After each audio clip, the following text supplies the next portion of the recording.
여러분 너무 반갑습니다.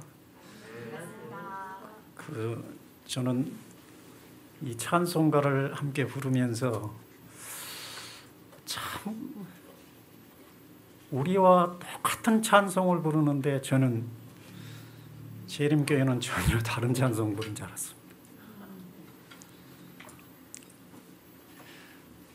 성경을 우리와는 다른 성경을 보신 줄 알았습니다.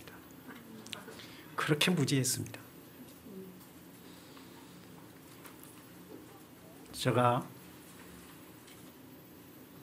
총sen대학 신학대학원을 졸업하고 대한예수교장로회 합동 목포노회에서 목사를 안수받은 사람입니다. 그런 제가 재림교회는 다른 성경, 다른 찬송한 줄 알았어요. 근데 오늘 보니까 이게 같은 찬송이네요. 그런데 어떻게 이단이라고 정죄를 해서 목사인 저까지도 전혀 접해볼 수 없는 사이비 집단으로 알았는지 제 자신이 참 이해가 어렵습니다.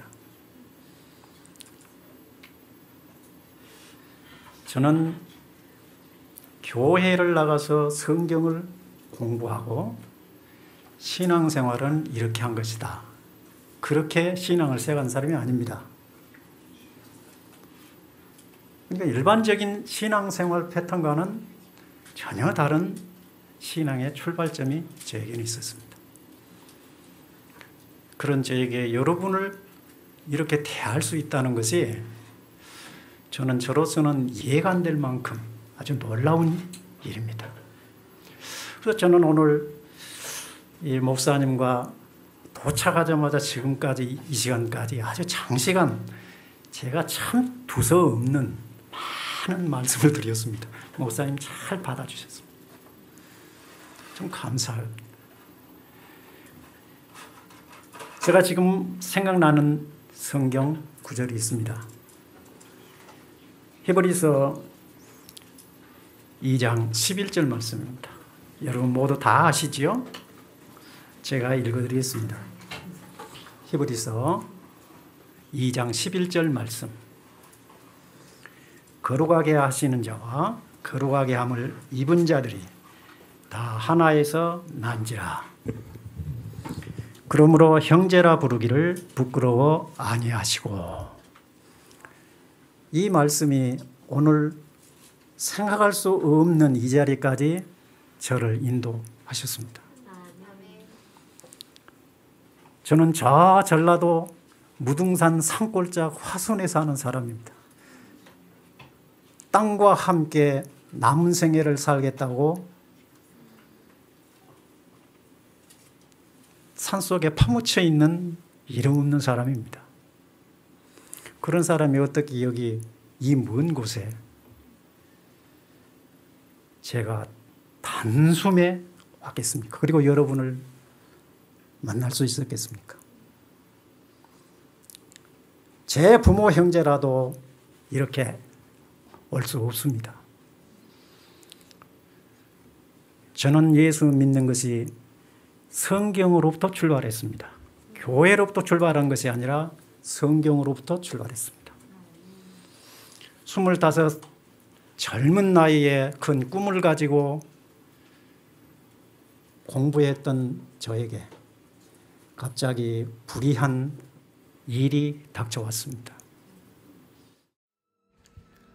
법과대학 재학 시절 1976년 포고령 위반으로 수배를 받던 중 1979년 체포되어 계엄 군법회의에서 징역 10년형을 선고받았으나 다시 3년으로 감형되어 형무소 수감 생활을 하게 된 것이다. 제 꿈이 한순간에 다 무너지는 그런 일을 어린 25살에 저는 겪었습니다. 그래서 좌절하고 좌절하다 성경을 보기 시작한 겁니다. 성경에서 무슨 위로를 받기 위해서 성경을 본 것도 아니었습니다. 어떤 진리를 찾아보겠다 그런 그때 당시에 간절한 그런 것 가지고 성경 보지 않았습니다. 그저 제 인생이 여기서 끝나는 것 같은 그런 좌절감이 있어서 시간 때우기로 성경 보았습니다. 그런데 놀라운 것은 성경 창세기부터 계시록을 줄기차게 이렇게 성경 순서를 따라 읽었습니다. 일주일에 한 권을 다 읽었습니다. 2주일을 또 읽었습니다. 3주일을 그렇게 또 읽었습니다. 그러다 7번째 이사야 53장을 읽으면서 저는 도무지 이해가 안 되는 놀라운 경험을 했습니다. 처음에 성경을 읽었을 때 특히 마태복음, 마가복음, 누가복음 이해가 안 됐습니다. 그걸 흔히 공관복음이라고 합니다. 그런데 거기 당시에는 저로서는 참 이해 안 되는 부분이 어찌게 같은 내용들을 마태도 말하고 마가도 말하고 누가도 말하고 이거 쓸데없는 말을 이렇게 반복해서 적어 놓는가 잘 이해가 안 됐습니다. 전혀 성경적인 지식이나 교회에서 가르침 받는 그런 과정이 없는 저로서는 이해가 안 됐어요. 쓸데없는 말을 왜 이렇게 반복을 해? 이게 어떻게 성경이고 진리인가? 대단히 이해가 안 됐습니다. 좀 읽을 수 있는 것은 그래도 저에게는 요한복음이었습니다. 왜냐하면 그거는 생명 자체를 말하고 있어요. 저는 성경을 읽으면서 바로 창세기가 구약의 첫 책이라고 하면 신약의 창세기는 요한복음이라고 제 나름대로 이해를 했습니다. 첫 창조는 보이는 이 공간 세계를 말씀으로 지으신 역사가 기록되어 있습니다. 그런데 요한복음은 태초에 말씀이 계시니라 이 말씀이 하나님과 함께 계셨고 이 말씀이 곧 하나님이시라. 그 안에 생명이 있었으니 이것이 사람들의 빛이라. 그가 말씀이 육신이 되어 우리 가운데 거하심에 은혜와 진리가 충만하다. 그게 뭐예요? 죽어있는 영혼들에게 생명의 빛을 주기 위하여 기록한 신약의 창세기가 요한복음이다. 저는 그렇게 이해를 했습니다. 그러니까 요한복음은 좀 읽을 만한 책이에요. 요한복음. 그 다음에 구약의 창세기에서 이해가 안 되는 것이 무슨 족보 얘기를 그렇게 지루하게 적어놨는지.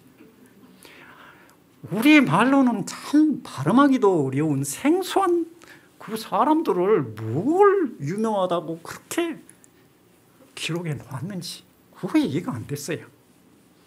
그게 안 돼. 근데 이게 성경이래요. 이 세상에서 가장 많이 읽혀지고 가장 많이 신뢰받는 책이라고 하는 성경이 이런 것들이에요. 이해가 안 됐습니다. 여러분은 이해 잘 하셨나요? 여러분들은 족보를 읽으면서 여기에서 하나님이 베푸신 아주 감추인 보화들을 찾을 수 있었나요? 아마 성경의 문외한인 저 같은 사람은 대단히 이해하기 어려웠습니다. 그렇게 성경을 7번째를 읽으면서도 이해가 안 된 부분이 많이 있었다 그 말이에요. 다른 것은 말할 것도 없겠죠. 그런데 이사야 53장 읽으면서 그가 찔림은 우리의 허물을 인하며 그가 상함은 우리의 죄악을 인함이라. 그가 징계를 받음으로 우리가 평화를 누리고 그가 채찍에 맞음으로 나음을 입었도다. 그 말씀을 읽을 때 설명하기 어려운 하늘이 진동하는 느낌이 저한테 오면서 창세기부터 계시록까지 7번 읽었던 내용들이 한 폭의 큰 드라마 형상으로 저는 이렇게 바라봤습니다. 그건 무언지도 몰랐습니다. 그게 왜 그런 모습으로 보이는가? 창세기로부터 계시록까지 전 내용이 한 폭의 거대한 파노라마식으로 쫙 펼쳐지는 그게 제가 성경을 7번 동안 읽으면서 또 이 내용들이 그렇게 보이는 겁니다. 이제 그리고 그 경험이 나서 제가 내 발로 교회를 간 겁니다. 우리 한국의 교회 그러면 대부분 장로교입니다. 대부분 장로교예요. 장로교에 출석한 거예요. 합동 교단에 소속한 장로교. 아주 작은 교회도 가기 싫었어요. 왜? 제가 뭔가 막 많은 사람들 앞에 이거 그냥 단순하게 증거하고 싶은 마음이 있어서 많은 사람들에게 좀 알려주고 싶어서, 이거 뭐 위대한 사람도 아니고 뭐 신학을 하는 그런 뭐 이름 있는 목사도 아닌, 일개 막 예수 믿고 얼마 되지도 않는 일반 평신도인데,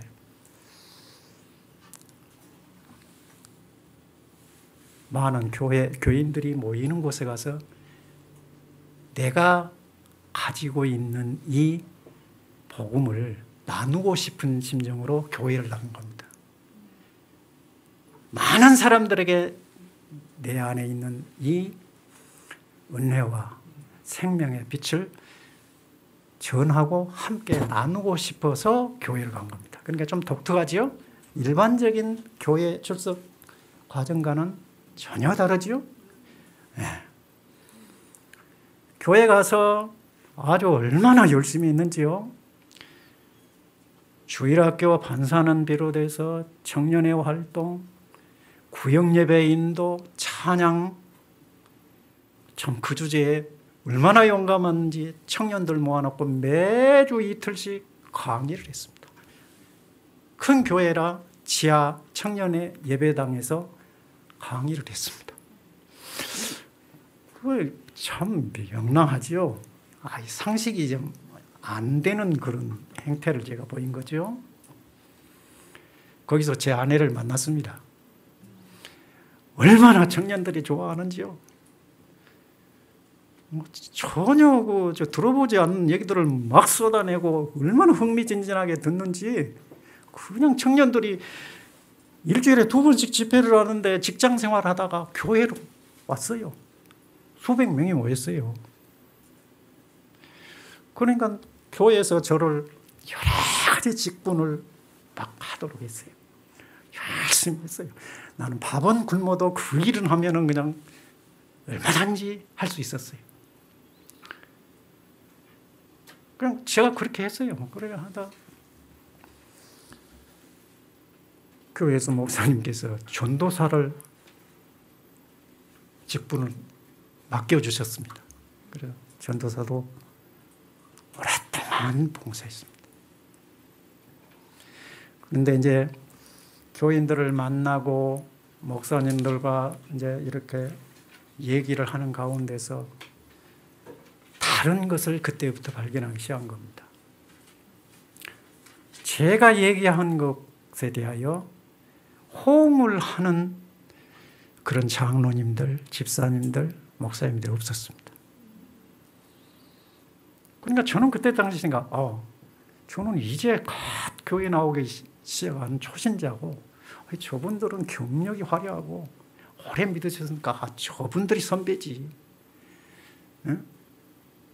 그런 생각에서 얘기를 하면 더 깊은 얘기, 더 뜨거운 얘기, 더 감사 얘기가 될 줄 알았는데 반대예요. 이게 자꾸 벽이 생기기 시작해요. 그때부터. 이게 뭐지? 이게 뭐지? 내가 잘못된 거지. 청년회 담임 목사님께서는 그런 거 함부로 교회에서 막 말하는 거 아니다. 다른 사람에게도 다 나름대로 그런 영적 경험을 다 갖고 있는 거다. 그러나 그걸 나팔부지 않는다. 그런데 무채 너는 그렇게 호들갑을 떠고, 사람 만나면 뭐 예수가 어떻고 뭐 구원이 어떻고 생명이 어떻고, 그거 참 교회 질서를 무너뜨리는 거다. 조심해라. 은사는 절제하는 것도 아주 중요하다. 근데 성경에 보니까 절제하는 것이 맞아요. 성령의 은사에 맞아요. 그러니까 그런 모양이다. 저보다 훨씬 경력이 많은 장로님들, 집사님들, 목사님들이 보니까 그렇구나. 이제 나는 배워가고 그걸 다듬어야 되겠구나. 그래서 저를 자꾸 어떻게 했어요? 그런 것이 튀어나오면 자꾸 누르려고 했지.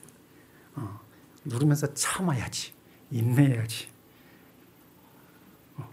그렇게 해서 내 인격이 성숙해 가는 거지. 그리고 그리스도의 성품으로 변화되는 거지. 그런 방식으로 이해를 하고 저는 신앙생활을 계속해 왔어. 그런데 제 안에 역사하는 마치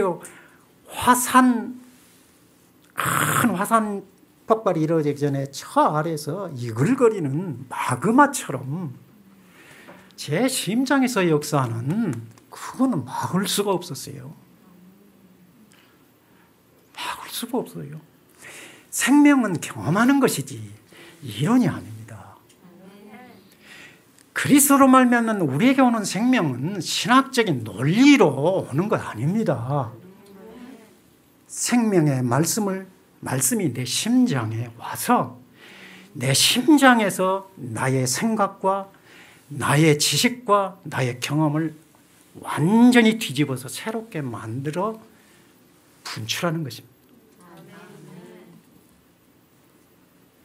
그런데 그 당시에 그런 진리를 몰랐어요.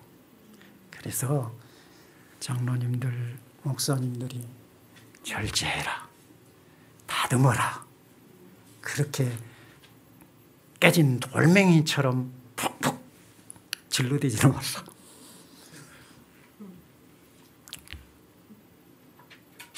참 그 세월이 저 개인에게는 굉장히 괴로웠습니다. 괴로웠어요. 차라리 굶고 뺨 맞으면 괜찮겠어요. 그런데 제 안에서 증거하는 그리스도의 생명의 증거는 그건 입을 닫을 수가 없습니다. 닫을 수가 없어요. 고민하다가 야, 신학을 해야 되겠다. 제대로 배워야 제대로 말. 저분들이 저런 말 이런 말 했을 때 그에 대해서 성경적으로 답변해 줄 수 있을 실력을 가져야 되겠다. 그래서 신학을 하기로 했습니다. 전도사로 10몇 년을 봉사하다가 늦게 신학을 했습니다. 그런 과정들을 겪으면서 이건 변호사가 되려고 하면은 법학을 공부해야 하듯이 목사가 되어야 내 안에 있는 이 진리의 생명을 바르게 변증할 수 있구나. 바르게 말할 수 있겠구나. 그리고 저분들이 이런저런 말로 나에게 말한 걸 대해서 진리의 빛을 따라서 해석해서 말해줄 수 있겠구나. 그런 욕망이 생겨서 신학교에 갔습니다. 신학교에 대단히 실망했습니다. 한국의 보수교단에서 종신대학 신학대학원이면 알아주는 학교입니다. 유수한 신학자들이 즐비합니다. 그런데 대실망이었습니다. 밀러라는 사람에 의해서 재림운동이 시작됐을 때 그 10월 22일이 지나는 것에 의해서 좌절과 절망 속에서 울부짖었던 사람들과 같이 저 신학교에 가서 대실망을 했습니다. 저는 답을 내리길 죽은 신학이구나. 어떻게 박사들이 죽은 신학을 하고 있는가? 저는 학문적인 바운더리가 없는 사람입니다. 그런 신학 분야에서. 그러나 내 안에 있는 영은 그것이 아니라고 하는 것을 제 마음에 알려주셨습니다. 실망이 대단했습니다. 그리고 저는 대학에서 법학을 하면서 한 학기에 공부하는 개인적인 공부량은 엄청나는데 학교에서 강의하는 것은 아주 작은 분량입니다. 법학 하나 서적은 이 성경책의 몇 수십 배가 될 만큼 방대합니다. 아주 엄청난 분량의 법학과 그와 관련된 사회과학 분야를 공부합니다. 이 성경은 그래서 일주일에 저는 도파할 수 있었던 것이 바로 그런 기반들이 있었습니다. 그런데 신학을 하신 분들의 강의를 들으면 들을수록 그냥 화가 나는 것이지요. 왜 은혜의 말씀, 은혜의 진리를 학문적으로 가르치는데 왜 화가 날까요? 왜 생명의 빛이 왔는데 내 마음에 혼란과 괴로움이 일어나는가요? 그건 진리가 아니기 때문입니다. 신학교에서 대실망을. 이거 목사가 되어야 되나 말아야 되느냐 고민을 하기도 했습니다. 그러나 이미 주사위는 던져졌는데 목사가 되어야 그래도 할 말을 하겠구나 싶어서 목사 과정을 다 끝내고 안수까지 받았습니다. 받고 나서 새로운 도전이 엄청나게 밀려왔습니다. 이전과는 비교할 수 없는 많은 도전과 핍박이 왔습니다. 목사님들의 세계를 보기 시작했습니다.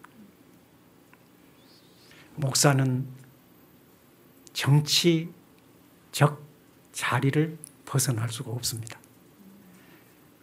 우리 장로교 같으면 각 노회가 있습니다. 지방에. 마치 여기 합회가 있는 것처럼요. 여기 연합회가 있는 것처럼 총회가 있지 않습니까? 우리는 총회가. 그분들을 목사니까 그 조직 안에 들어가서 그분들을 보고 느끼는 겁니다.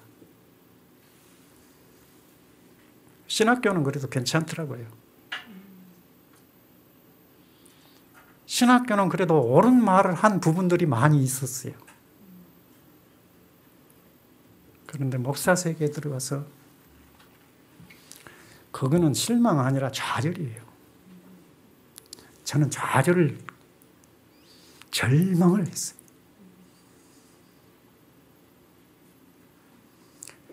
그로 인해 많은 오해도 받았어요. 그런다고 제가 나팔 불고 목사님들과 대항해서 논쟁이나 싸움은 하지 않았습니다. 왜? 그 조직이 어마어마합니다. 그 조직 안에 들어가면 일반 평신도들이 아는 거는 전혀 다른 세계가 있습니다. 목사 세계는. 절망했다니까요.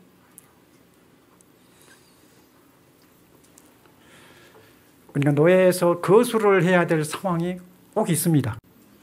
어떤 안건이 제출되면 그에 대한 찬반을 회중으로 물어야 되니까 손을 올려야 될 때 올리고 내려야 될 때 내릴 상황에 접합니다.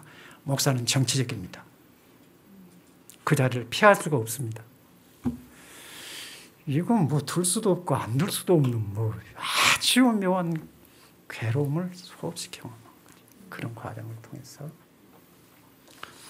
성경 이 모임을 하기 전에 항상 예배를 먼저 합니다. 아주 예배 철저하게 잘합니다. 성경 열심히 들고 있으면서 우리가 이 성경대로 삽시다.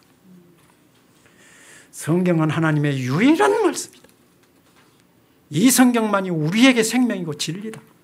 우리가 이 생명의 진리 말씀을 따라서 우리가 오늘 모이고 안건을 처리합시다. 그래 놓고 안건을 처리하는 거 보면 전혀 아니에요. 참 이거 뭐야 이거. 저는 그래요. 이거 뭐야. 일반 세상에서 두세 사람 모이면 조직이 되는 겁니다. 사람은 질서를 가진 동물이에요. 질서를 가진 존재예요. 그러니까 두세 사람 모이면 거기에 질서가 꼭 있어야 돼요. 질서 없이 중구난방으로 막 모임 자체가 무너지는 거죠. 거룩한 하나님의 노회가 목사들, 목사 장로님들이 모이는 교회 안건을 처리하는 그 노회가 먼저 말씀을 읽고 예배하고 함께 기도해 놓고 실제로 들어가서는 엉뚱한 얘기. 이 세상 어느 집단에서도 생각할 수 없는 그런 행동들을 아무런 가책 없이 아무런 반대나 토론 없이 리더격이 암암리에 딱 있습니다. 리더가 아멘입니다. 그럼 아멘 해야 돼요. 손 올려야 돼요. 거기에 전부 아멘입니다 하고 아멘 따라하고 손을 올리는데 아닙니다 하면 그거는 이단자입니다. 그 조직에서는 있어야 할 사람이 아닙니다. 왜? 나와 우리와 다르거든. 다수와 다르거든. 많은 사람들의 생각과는 다르거든요. 그러니 너는 여기 있을 사람 아니다. 당당하게 그렇게 쫓겨나야 돼요. 그러니까 저도 말 못하고 있었어요. 해마다 1년에 봄, 가을 노예 2번씩. 그리고 각 교역자가 한 달에 한 번씩 또 만납니다. 지역으로. 다 부딪히는데 어떻게 제가 감당할 수 있게 다 부딪혀요. 그러니까 제가 잘못된 거죠. 제가 뭔가 이게 문제가 있는 거예요. 그런데 괴로운데 어쩌게요. 제가 뭔가 문제 있는 것 같기도 하고 생각하면서도 이건 아닌데 어때요? 그런 고통이 얼마나 심했는지. 그런데 또 교회에 당시에 힘 있는 분이 저를 신학교 강의를 맡겼습니다. 어떻게 저 개인에게 와서 이런저런 얘기를 들어보고 나는 어떤 사람이고 어떤 사상과 어떤 실력을 가지고 있고 그러니 너는 이런 은사자로서 여기에 좀 봉사를 했으면 쓰겠다. 이런 것이 아예 없어요. 노예의 최고 권력을 가지신 분이 저에게 신학 강의를 맡겼습니다. 저는 그냥 이건 놀라운 일이라고 그때 이런 일이 있을 수 있을까? 신학교 강의를 제가 할 만한가? 그러나 저는 목사님 순종하겠습니다. 열심히 해서 제가 순종하겠습니다. 강의를 했습니다. 2군데를 나갔습니다. 2개의 신학교. 학생들은 교회하고는 좀 다르더라고요. 학생들은 좀 다르더라고요. 굉장히 좋아했습니다. 제게 맡겨진 한 학교에서 강의는 영어를 해달라고 그랬습니다. 그런데 저는 미국에서 출판된 Theological English라고 하는 원서를 가지고 강의를 하겠다고 해가지고 신청을 해놓고 그 강의를 했습니다. 말 그대로 신학 영어지요. 신학 영어이기 때문에 제가 하고 싶은 얘기를 할 수 있습니다. 그냥 영어를 했다고 하면 제가 힘들어서 못했을 거예요. 그리고 신학에 대한 상당한 지식이 없는 한 신학 영어 독특한 그 언어들이 있잖아요. 신학적인 상당한 바탕이 없이는 그 번역을 제대로 못해요. 엉뚱하게 해요. 엉뚱하게 하면 전혀 다른 얘기를 할 수 있잖아요. 그런데 저는 그 성경의 지식을 가지고 믿고 제 양심에서 말씀하신 그것 믿고 그냥 신학 영어 강의를 했습니다. 학생들이 매우 좋아요. 들어보지 않는 얘기들을 막 한다고 그랬어요. 창조와 구속의 역사를 막 설명했습니다. 창세기 1, 2장과 계시록 21장과 22장을 딱 갖다 대비쳐 봐라. 그리고 그 중간을 봐라.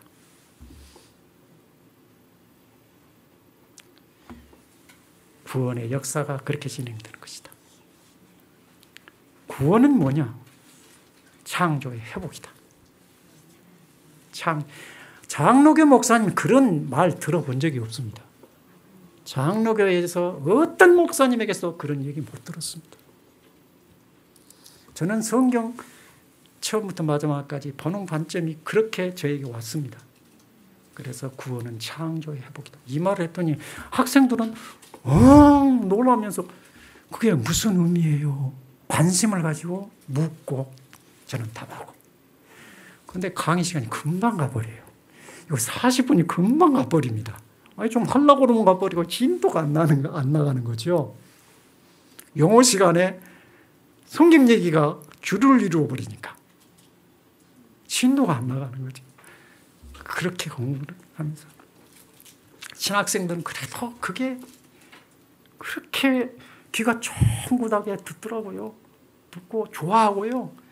뭐 모임 있으면 지들만 모임이 있는데 저를 꼭 초대를 하고요. 뭐 운동을 하는데도 저를 초대하고 같이 하자고 그러고요. 신학생들이 그게 좋아했어요. 참 위로를 받은 거죠. 제가 말할 수 있는 공간이 생겨서요. 제 안에 있는 생명의 빛을 전하면 전할수록 내 마음에 아주 놀라운 용광로 같은 힘이 솟아나는 것이 그 강의 현장에서 있으니까 얼마나 행복이. 그리고 작은 교회를 맡고 있었어요. 그런데 그 작은 교회에서 엄청난 도전을 받았습니다. 시골 그 작은 교회 교인들이 어떻게 제 과거의 이런저런 일들을 알 수 있겠습니까? 누군가 내가 담임하고 있는 교회 교인들에게 소스를 제공하니까 교인들이 그 말한 거 아닙니까? 저를 비난하고 저를 공격했던 내용들을 내가 맡고 있는 교인들이 내게 말했으니 얼마나 고통스러운지 모릅니다. 교인들이 목사를 그렇게 이해하는데 제가 설교를 제대로 하겠습니까? 교인들이 접하는 아무개 윤목사 아무개는 이렇다는 말을 들었는데 교인들이 제가 하는 설교를 들을 수 있겠습니까? 들을 수 없어요. 말은 굴러가면 굴러갈수록 눈덩이처럼 커집니다. 그래서 중간에 전달자 말을 듣지 말아야 됩니다. 절대로 한 걸음 건너서 내게 오는 말은 조심해야 합니다. 여기서 그랬는데 여기서 야라고 했다 그래요. 덧붙였죠? 좋은 의미로 덧붙이면 얼마나 좋겠습니까? 전하는 말이 전해지고 전해지면 언제든지 악한 방향으로 눈덩이처럼 커집니다.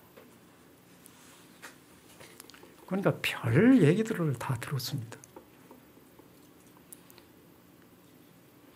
저는 더 이상 견딜 수가 없을 만큼 고통이 왔습니다. 제가 양심껏 제가 열심을 가지고 이 말씀을 전하는데 돌아오는 것은 아멘이요 감사가 아니고 그런 오해들. 저는 감당하기가 매우 힘들었습니다. 목사가 교인들로부터 불신받으면 살 희망이 없습니다. 설교 못합니다. 목사는 압니다. 못 살아요. 신뢰를 잃어버리면 그 직을 수행 못하는 것이 목사직이라고 저는 압니다. 제가 못 견뎌야지. 그러면서 우리나라에서 가장 큰 노회가 제가 속해 있는 목포 노회였습니다. 그 노회가 저를 신학교 교수로 채용하는 것에 대한 목사님들의 반기가 시작돼서 노회가 새 노회로 완전히 쪼개져 버렸습니다. 저 같은 사람이 뭔데 노회가 풍지박산이 되냐는 거예요. 가장 큰 노회가. 그런 것을 저는 견딜 수가 없었습니다. 아주 단호하게 결심을 했습니다. 이 조직과 이런 상황에서 내가 벗어나지 않고는 살 길이 없다. 더 이상 이런 집단에서 내가 있는다는 것은 호응 정도가 아니라 내가 가장 우두머리가 되는 격이다. 악의 우두머리와 같은 그런 사람입니다. 못 견뎠습니다. 그래서 노예의 신학교에 사직서를 타이핑해 우편으로 그리고 교회를 나와버렸습니다. 그 대단히 참 있을 수 없는 일이죠. 제가 그렇게 하는 행동, 저도 그래서는 안 되는데 그런 생각이 지금도 있습니다. 그런데 그러면서도 제가 이 조직에서 벗어나는 것이 내 양심이고 내 안에 계신 생명을 밖으로 비춰줄 수 있는 그런 길이라 생각해서 나온 겁니다. 목사 세계는 얼마나 무서운지 모릅니다.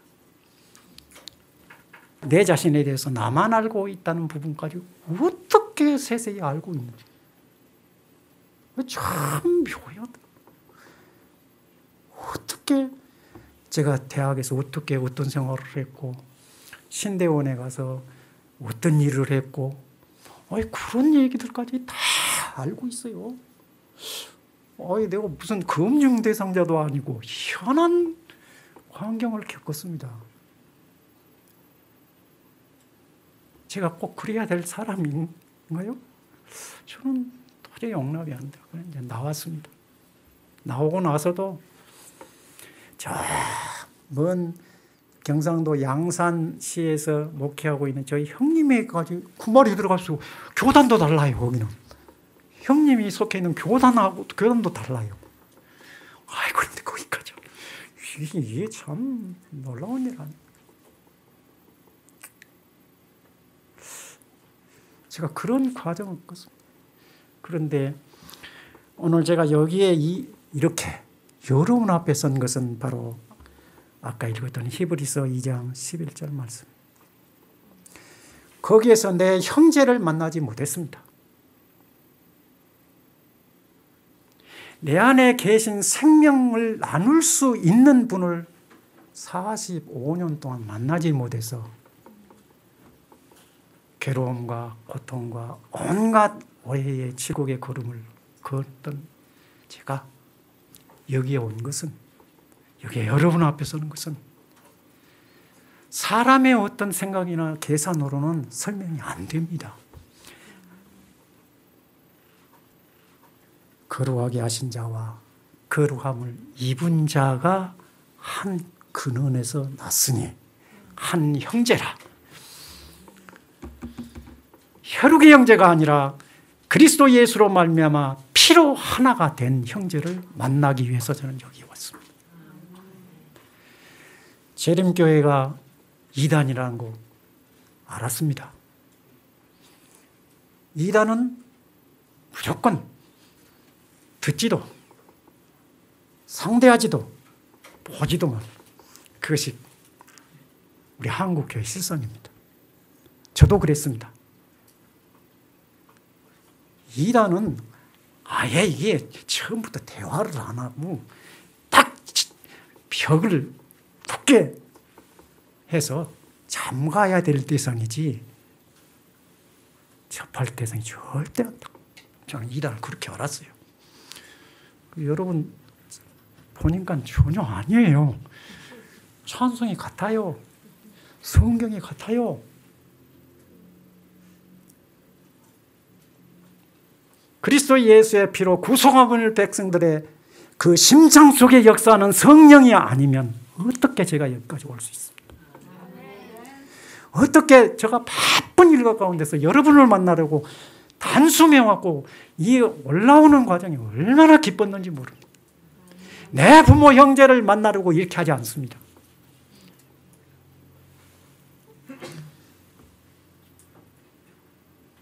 한 5년 전에 유튜브를 통해서 우연하게 어느 한 분의 설교를 접하게 됐습니다. 그 설교를 접하는 순간 깜짝 놀랐습니다. 제가 무릎을 탁 치면서 이게 뭐야? 내가 할 말을 하고 있어. 이거 내 귀에 그냥 바로 들어오는 거예요. 이제까지 주파수가 달라가지고 자분만 시끄러웠던 라디오에 주파수가 탕 맞으니까는 또렷또렷한 음성이 들리는 것과 같은 그런 충격을 받았어요. 제가 제 방에서 몇 번이고 무릎을 치면서 이게 무슨 일이야? 이게 무슨 일이야? 설교를 들었습니다. 두 번째, 세 번째, 네 번째, 하루, 이틀, 한 달, 두 달, 1년, 그리고 몇 개월을 그분의 설교를 집중적으로 들었습니다. 그런데 어느 한순간 저에게 묘한 고개를 갸우뚱해야만 할 내용이 그 설교 가운데 올라왔어요. 거기에서 그래서 인성을 설명하는데 깜짝 놀라서 이게 뭐야 또 이거. 예수님이 우리와 같은 혈육을 입었다는 그것에 대한 설명이 제가 알고 있는 것과는 달랐습니다. 그분의 말씀은 우리와 같은 혈육을 입었다는 말은 우리와 같은 죄를 지을 수 있는 그 죄성을 받은 그런 인성을 그분이 입으셨다. 그러므로 그가 우리와 같은 완전한 형제가 된 것이다. 그 맞습니까? 그냥 설교 듣다가 탁 바짝 이상하게 거의 탁 튀어나와서 들리는 거예요. 이상하다. 이제까지 1년 가까이 들어왔던 내용 그거 아닌데 거기에서 딱 걸리는 거예요. 기독론이 무너지면 다 무너지는 거예요. 삼위일체도 무너져요. 왜? 그리스도는 하나님의 자기 계시기 때문에 그렇습니다. 그분의 그 설교를 접었습니다. 이제 끊었습니다. 그 끊어진 어간의 겹으로 온 거 딱 하나의 영상을 또 접했습니다. 바로 김대성 목사님 강의였습니다.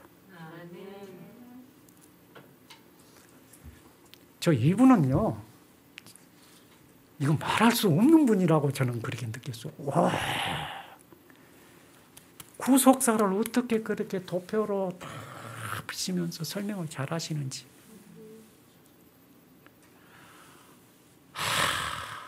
감탄하고. 그러면서 45년 전에 제가 겪었던 그 환상들이 다 되돌아봐지는 겁니다. 아하, 이게 구속의 역사였구나. 제 작은 골방에서 저는 때로는 땅을 치면서 무릎을 치기도 하고 손을 들어서 춤을 추기도 하고, 왜 우리에게는 전혀 알려지지 않는 저 깜깜한 휘장 뒷속에 감추어져 계셨을까? 그런 안타까운 적이 굉장히 왔어요. 김대성 목사님 강의를 아무튼 자는 시간 외에는 아무튼 강의 듣고 설교 듣고 그러니까 듣고 그 듣는 과정에 이제 감추어졌던 땅속에 감추었던 고구마 줄기에서 올라오는 고구마처럼 연결된 부분들이 많이 있더라고요. 인용하는 그 책들 그때는 도대체 이 인용하는 책이 어디서 나오는 책일까? 예언의 신에 관한 그 책자들을 인용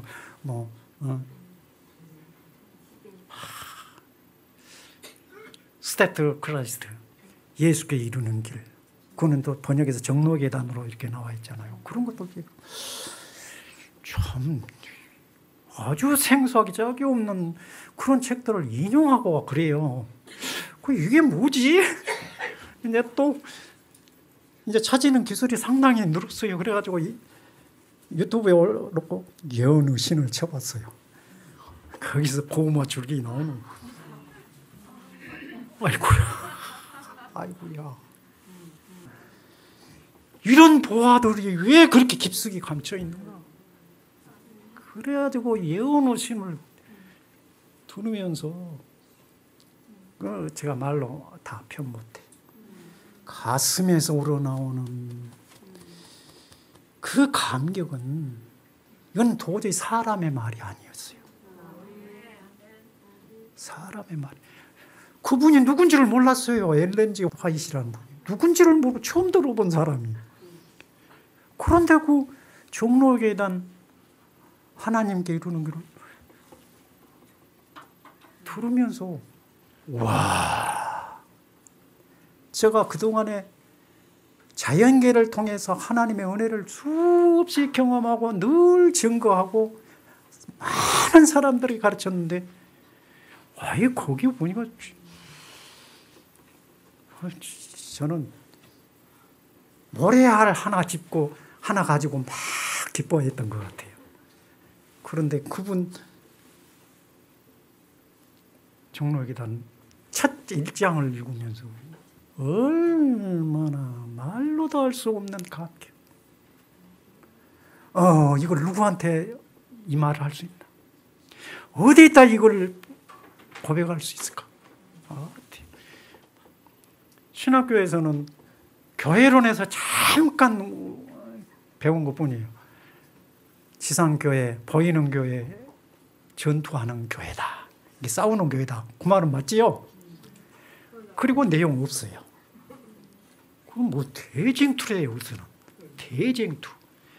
이 김대성 목사님은 창세기 3장 15절을 말씀을 가지고 전 성경을 완전히 관통을 해가지고 역사 속에서 말씀하신 내용을 다 엮어가지고 아름다운 총천연세계 그리스도의 몸을 딱 제시해 주는 거예요. 아유, 저는 죽어도 한이 없다. 이제 드디어 내가 찾고자 찾았던 그 내용을 이제 만났다. 그냥 김 목사님 만나고 싶어했죠. 목사님 만나려고 그 간절함을 가지고 있습니다. 그 목사님 강의에 그 댓글에 한번 올렸어요. 목사님, 속히 만나고 싶습니다. 근데 답이 없어요. 그 댓글에서는 답이 없으니까 못 보셨구나. 못 보셨겠구나. 그랬고 그 시간이 장장 4년 가까이 돼버렸어요. 만나고 싶은 마음 간절. 내 생활에 시간 내가지고 가는 것도 참 어려운 상황이었고 또 목사님이 나 같은 사람 참 농촌에 흙 속에 파묻혀서 별 볼 일 없는 사람 받아줄 수가 있을까? 제 생각이에요. 제 생각이 그랬어요. 왜요? 목사 세계를 제가 겪었던 목사 세계에서는 그게 쉽지 않을 거라고 여겨졌기 때문에 그렇습니다. 그러나 간절했어요. 그것 나 다 팽개치고 가겠다고 확정은 다 나왔어요. 그거 4년이 걸렸어요. 근데 어느 날 갑자기 강의 말미에 그 진리바다하고 채널7에 대한 안내를 하잖아요. 거기에 그 예수의 생애에 대한 강의를 하실 때요. 그 무료로 줄 테니까 연락하십시오 하는 그 안내문이 있죠. 그 안내문을 보고 또 그 전에도 그거 다 봤어요. 그런데 그런 생각이 안 왔는데 팍 생각해서 바로 1116 그 번호로 문자를 보냈어요. 다른 얘기 잘 안 하고 그냥 단순하게 예수의 생애 교제 좀 부탁합니다. 그런데 1116 그 직원 번호라 그랬죠. 그분이 목사님에게 전달해 드렸습니다. 목사님, 아, 이거 목사님 번호가 아니구나. 그제야 알았습니다. 그죠? 목사님이 그 후에 저에게, 이 목사님, 연락할 수 있으면 연락 주십시오. 문자가 왔어요. 이렇게 소식이 오는 모양이구나. 제가 전화를 드렸죠. 그래가지고 여기까지 왔습니다. 그리고 여기 교인들은 못 볼 사람이고 다른 사람이 아니라는 걸 확인해 보고 싶었어요. 성경도 다르고 찬송가도 다른 그런 아주 괴상한 소수 집단위로 그렇게 얘기를 했어요. 그런데 와서 보니까 찬송가 같아요. 성경 같아요.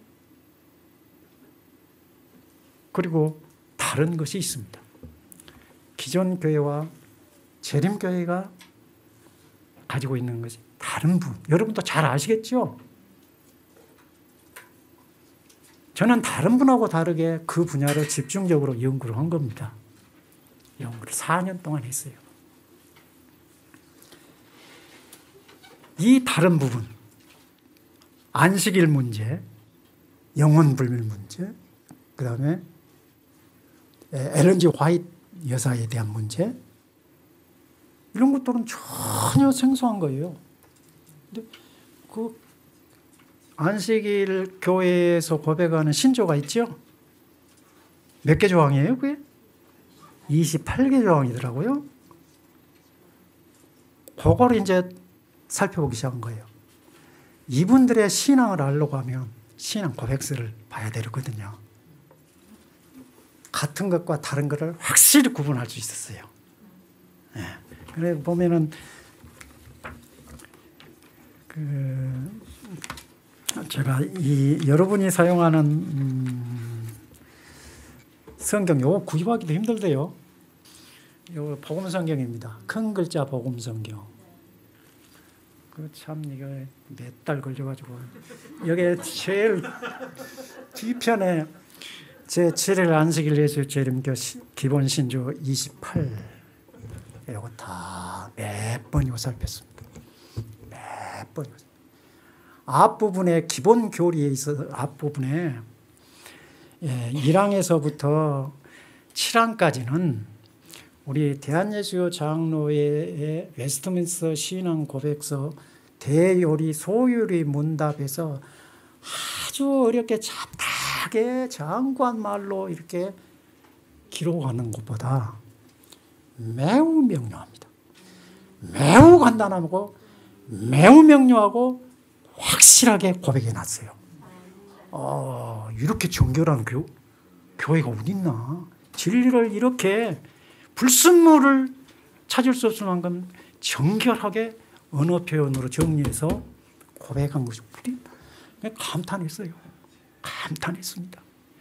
여러분 이것만 읽어도요 가슴이 움직여요. 읽기만 해도요. 내 안에 생명이 있으면 이거 그렇게 반응하게 되어 있습니다. 구원론에 딱 들어가면 무슨 대쟁투로부터 나와요. 대쟁투부터 나오잖아요. 그 8장부터. 9장에 그리스도의 죽음과 부활 이거는 뭐 이론의 여지가 없는 거고. 근데 이 10장에 가면 구원의 경험항이 있어요. 이거는 이제 우리 장로교에서는 전혀 신앙 고백으로 나와 있지 않는 항목입니다. 그런데 이거는 제 고백을 그대로 옮기는 것 같은. 그대로입니다. 교회론도 뭐 별 문제 없어요. 그런데 저한테 딱 들어오는 건 교회라는 건 그 13항의 남은 자에 대한 말씀, 고백. 저는 솔직히 여기에서 남은 자를 처음 본 거 아니에요. 저는 제 나름대로 저는 남은 자라고 여기 왔어요. 저를 왜? 창세기에 나온 족보의 과정들을 보니까 나는 요계열이더라고요. 제가 스스로 확인한 겁니다. 쟤는 아브라함 계통이에요. 그런데 세상에서는 교회라고 하는 교회 안에서는 내가 이방인이에요. 그러니까 분명히 내가 남은 자죠. 그거는 저 나름대로 남은 자로 살았어요. 혼자 남은 자로 산다고 생각했어요. 누구도 모르지만 나는 남은 자로 그렇게 산다. 세상과 분리돼서 살 수밖에 없는 것이 생명이고 빛이었기 때문에 그렇게. 근데 여기 남은 자의 고백, 이건 내 고백입니다. 내가 할 말을 여기 해놨어요. 이거는 남은 자의 고백. 그런데 우아하게 생각하고 자기들이 남은 자래요. 그러면 그 애는 버림받는 자인가? 그런 생각도 들더라고요. 그러면 이 말을요, 공격하려고 하는 재료로 사용하면 자기들만 정통이고 모든 교회는 이단이라. 이런 생각을 할 수도 있잖아요. 근데 실상은 아니죠. 그런 건 아니잖아요. 그렇죠? 네, 전혀 아닐 거라고 봐요. 저도 모두가 나는 남은 자니까 저분들은 다 버림받는, 그게 아닙니다. 그게 아니에요. 저도 남은 자로 살았지만 일반 교회 안에 있었잖아요. 안에 있었어요. 목사였어요. 그런데 때가 되니까 끊어졌던 스위치가 켜지면 끊어졌던 전류가 탁 흘러서 빛으로 저한테 오는 것처럼 김대성 목사님의 강의와 설교가 그런 역할을 했어요. 그때 목사님께, 저에게 목사님은 생명의 등대입니다. 그런 표현을 했습니다. 생명의 등대가 반짝반짝하니까 고개, 불나방이 죽을 줄 모르고 달려든 것처럼 저는 김대성 목사님의 그 강의에 빠져서 부딪혔어요. 달려온 겁니다. 그래서 오늘 여기까지 이르렀습니다. 제가 알기로는 다른 점은 기존 교회가 알지 못했던 부분이에요. 성경의 내용을, 성경 계시를 이해하는 수준이 일반 교인들에게는 미치지 못한 수준들을, 그런 지식들을 재림교회는 가지고 있었구나. 그래서 스스로 남은 자의 무리라고 그렇게 여겼겠구나. 저도 그런 생각을 가졌었기 때문에. 그러니까 한 근원에서 난 것이 맞죠. 저와 여러분들에게 지금 이 교류가 이루어지니까 아멘이 가능한 겁니다. 일반 교회에서 그 말하면 짱짱한테 쳐다보고만 있을 거예요. 아주 신기하다. 전혀 안 들어본 거 참 신기하다. 이렇게 말똥말똥 쳐다볼 겁니다. 저 잘난 사람도 아닌데 쳐다보기만 할 거예요. 반응이 없다고 말이에요. 그런데 생명의 교통은 반응으로 하게 돼 있어요. 저는 교회에서 찬송 부르면요, 제 신앙 고백이, 찬송은 신앙 고백입니다. 음률을 붙여서 노래로 신앙 고백하는 거예요.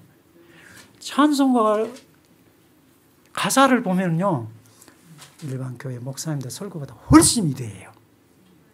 목사님들 설교를 들으면 이거 참 대실망. 아유, 이거 그거 아닌데, 그 말이 아닌데 엉뚱한 말을 저렇게 하나. 오히려 내 마음에 괴로움과 고통과 무거운 멍에만 막 씌웠는데 찬송과 가사만 봐도 제 신앙 고백이에요. 나 이제 주님의 새 생명 받은 몸. 옛것은 지나고 새것이 되었도다. 그것이 우리 삶 속에, 내 영혼 속에서 날마다 경험하는 것 아닙니까? 그러니까 감격하는 것이죠. 자, 저는 원래 알기를 성경의 진리는 영과 혼과 몸이 온전케 회복되는 것을 구원으로 알았습니다. 그런데 이제 장로교회에서 목사가 되고 신앙생활을 하고 이런 과정 속에서 구원을 어떤 개념으로 축소시켜 버리냐면 예수 믿어 죄 사함 받고 천국 가는 것이 구원이다. 이 개념이 거의 정착되어 있습니다. 그러니까 우리의 몸을 입고 땅에 살면서 그리스도의 생명이 무엇이고 그 생명으로 사는 것이 어떤 것인가를 반쪽만 알고 있는 거예요. 저도 오랫동안 그렇게 살아왔어요. 그런데 여러분도 잘 아시는 최차순 원장님의 영상 강의를 보게 됐어요. 그분은 뭐 신학을 공부하셨다든지 어떤 신학적인 그런 기반을 가지고 복음을 설명하지는 않았을 거예요. 제가 이해하기로는 성경을 보고 그리고 참고서 역할을 했던 예언의 신을 보시면서 공부를 많이 하신 것 같아요. 그저 듣고 읽고 그 정도가 아니라 자기 심장에 그걸 새겨서 그를 삶으로 구현했던 그런 분으로 저는 인식되었습니다.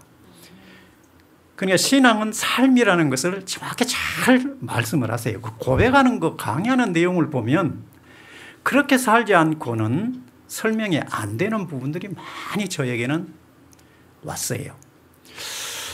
대단히 매력 있는 그 분으로 그 강의를 아주 많이 들었습니다. 우리 김대성 목사님 강의보다 오히려 고기를 많이 들었어요. 그러면서 가장 제게 아주 충격적으로 왔던 내용이 우리 몸에 우리 몸 조직과 각 세포마다 하나님의 율법이 새겨졌다는 말씀을 들을 때 그건 너무 맞는 말이다. 그런데 그거를 우리는 몰랐어요. 저는 전혀 몰랐어요. 그리고 고린도전서에서 바울이 말했던 우리 몸은 하나님의 거룩한 성전이니 거룩해라. 그런 말씀을 수없이 보고 듣고 가르치기도 했는데 실제 우리 몸이 어떻게 거룩해지는가 그에 대한 지식이 전혀 없었습니다. 그런데 최차순 원장님의 그 강의를 들으면서 우리 몸의 모든 조직과 세포마다 하나님의 율법이 새겨졌다 그 말씀을 매우 되돌렸습니다. 제 심장이 그러면서 우리 몸은 밖으로부터 들어오는 것에 의해서 건강해질 수도 있고 병들 수도 있다. 그러면서 우리 몸에 들어가야 될 양식이 무엇인가를 설명을 하셨어요. 창세기 1장 29절의 말씀이지요. 흔히 말하는 채식을 해야 된다는 말이죠. 단순히 채식이 아니라 채소와 과일과 견과류 그리고 햇빛과 맑은 공기와 깨끗한 물 이것이 우리 몸에 하나님께서 창조주께서 주신 양식이다. 그러면 창조주 하나님을 믿는다는 것은 그 말씀에 순종하는 것입니다. 도로에 달리는 자동차가 도로교통법을 위반하면 사고 날 확률이 커지지요. 어쩌다 사고 안 날 수도 있지만 언제든지 사고 날 위험성은 높아지는 것입니다. 휘발유 차가 디젤유를 넣어버리면 고장나는 것입니다. 우리 몸에 양식으로 생명으로 주어진 음식은 창조주께서 주신 양식을 먹는 것이라고 그렇게 강의를 하셔도 당연하다고 저는 받아들였습니다. 그걸 몰랐다. 이제까지 몰랐다. 그래서 제 마음 속에 바로 그는 진리로 왔기 때문에 그냥 바로 저는 이전의 식생활 습관을 바로 끝냈습니다. 그리고 끝내고 집사람은 저녁을 받지 않기 때문에 집에 있는 양식 가지고는 안 돼요. 그래서 제 나름대로 해서 먹고 밖에 나가서 사서 먹고 그런 생활을 했는데 얼마나 아주 신속한 변화가 몸속에 일어나느냐 하면요. 여러분 제가 지금 볼 때는 어떻게 보이는지는 처음 보니까 잘 모를 거예요. 제가 굉장히 검은 그런 피부색을 가지고 있던 사람입니다. 모두가 저를 보고 얼굴이 왜 그렇게 갑자기 좋아졌습니까? 그래요.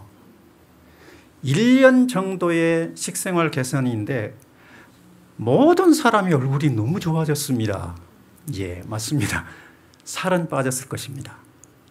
그러나 피부색은 제가 볼 때도 상당히 좋아졌습니다. 그래요. 그거는 피가 깨끗해졌기 때문에 그렇게 되는 것입니다. 그 다음에 저는 10년 동안 고혈압약, 요산 수치 높아서 아주 극심한 통풍으로 엄청난 고생을 했습니다. 위장은 위염으로 시작해서 위궤양, 그 다음에 장상비의 화생, 그리고 바로 의사의 표현이 그럽니다. 의사의 설명이 바로 암으로 진전되는 그런 과정에 있었습니다.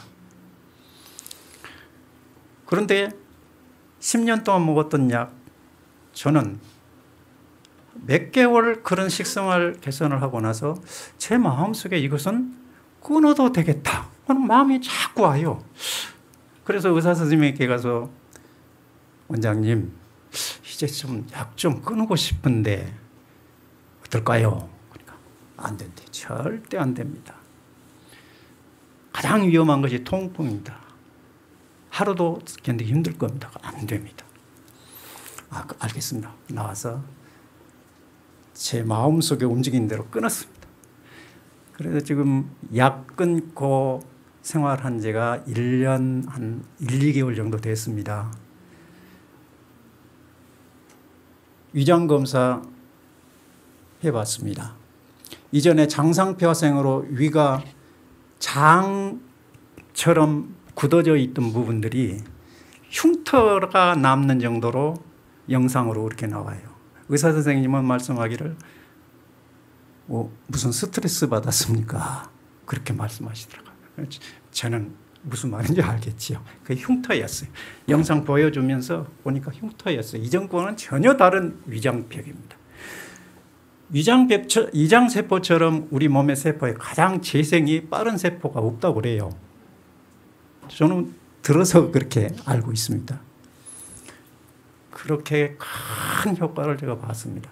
그리고 무엇보다도 아침에 일어날 때 얼마나 몸이 가볍고 상쾌한지 모릅니다. 막 달려가고 싶고 난 주위의 사람들에게 난 무등산에 뛰어 올라가고 싶다.